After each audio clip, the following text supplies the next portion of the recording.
कालवन का बरगद। राजस्थान के एक छोटे से गांव कालवन में एक प्राचीन बरगद का पेड़ था। गांव वाले कहते थे, उस पेड़ के नीचे रात को मत जाना, वहां कोई है जो हर सांस गिनता है।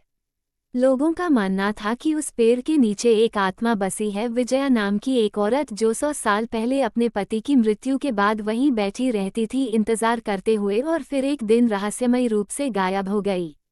लेकिन उसकी आत्मा अब भी उस पेड़ में बसी है और हर पूर्णिमा की रात कोई न कोई गांव से गायब हो जाता है। मेधा एक युवा मनोवैज्ञानिक को गांव के लोगों की अंधविश्वासी मानसिकता पर रिसर्च करनी थी। उसने कालवन को चुना क्योंकि वहां के किस्सों में मन में डर कैसे जन्म लेता है, इसका अध्ययन करने को खूब सामग्री थी। गांव पहुंचने के बाद मेधा ने शापित बरगद के बारे में पूछताछ की। अधिकतर लोगों ने उसे मना किया। रात को उस रास्ते मत जाना बिटिया, उस पेड़ के पास हवा नहीं चलती। मेधा को ये सब सुनकर हंसी आई, पर उसकी जिज्ञासा और भी बढ़ गई। पूर्णिमा की रात थी। मेधा अकेली टॉर्च लेकर बरगद तक पहुंची। पेड़ की शाखाएं नीचे तक झुकी थीं, जैसे किसी स्त्री के बाल हों। चारों तरफ सन्नाटा था। तभी उसे पीछे से किसी ने पुकारा, मेध। वह पलटी, कोई नहीं था।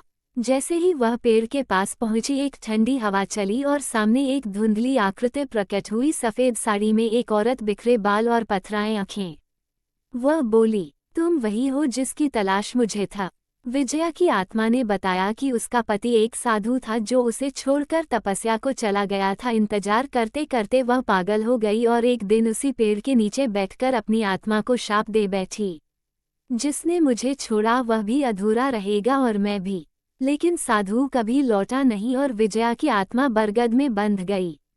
अब उसे मुक्ति चाहिए थी, लेकिन मुक्ति तभी मिलेगी जब कोई उसका दर्द समझे और उसका नाम सचमुच श्रद्धा से ले। विजया ने मेधा से कहा, अगर तू मेरा नाम पूरी श्रद्धा से इस पेड़ के नीचे पुकारे और मेरे पति को क्षमा करे तो मैं मुक्त हो जाऊंगी, लेकिन तुझे यह एकांत में अकेले बिना भय के करना होगा। मेधा ने अगले दिन सब गांव वालों को बुलाया और विजया की कहानी सुनाई। जैसे विजया एक भूत नहीं, एक औरत थी जिसने सिर्फ प्यार मांगा था। रात को मेधा ने पेड़ के नीचे कहा, विजया तुम मुक्त हो क्योंकि हम तुम्हारा दर्द अब समझते हैं। एक हल्की सी हवा चली, पेड़ की शाखाएं ऊपर उठीं और पहली बार वहां बैठे हुए लोगों को महसूस हुआ कि बरगद अब सचमुच जीवित नहीं, शांत हो गया है। सुबह होते ही गांव के लोग पेड़ के पास आए। वहां अब कुछ नहीं था, न डर न ठंडी हवा।